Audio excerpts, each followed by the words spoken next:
With the Star Wars Cantina coming down, welcome to part 1 of building a Star Wars ship bar in my garden. So the ship is going to go on the side of the garden over here where these slabs currently are, so I started by lifting all the slabs and seeing what was underneath, and it was some sand and a little bit of, I believe, postcrete. They weren't put down properly, effectively. And we actually had the digger hired for the day anyway as we were doing the driveway out the front, and then we had some spare time while we still had it, so we decided to get started on the back.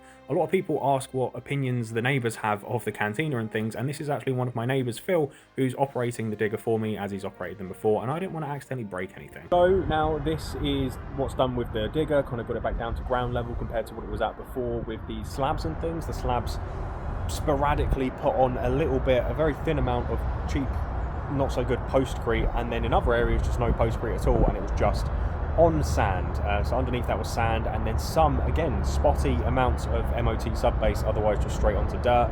And we've got all this rubble that I need to get another skip for because the current skip is completely full from other works we've been doing on the house. So now it's time to just kind of manually kind of smooth this out and make sure it's all lower leveled before effectively filling it back up again with concrete. I also started taking down this pergola that was there before, and where the rest of the garden wasn't done to a professional contractor level probably, these were solidly in with a concrete base, so they took a while to get down.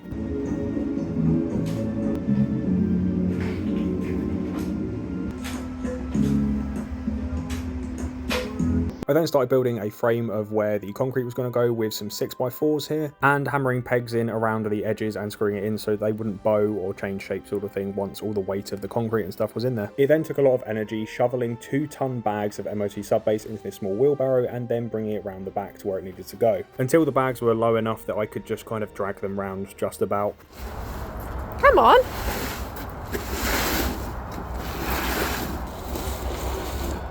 And then after filling it in with 2-ton bags of MOT subbase, I then got a whacker plate or compactor plate to compact it all down, and then realised that I'm going to need another 2-ton bags to do it all over again. But that's all pretty boring. You guys are here to see a Star Wars ship, not landscaping. So after putting the other MOT in and compacting it, I then put a damp-proof membrane down and some steel mesh held up with mesh men, and decided to hire a concrete pump due to the sheer volume of concrete needed, instead of mixing it all by hand or with a mixing machine, because there was just so much needed it would have taken a couple of days at least, and possibly been inconsistent. And after 30 days, the concrete is then completely solid and ready to handle the weight of the frame of the ship. So stay tuned for part 2, which will be more interesting and less of a landscaping thing and actually building a Star Wars ship.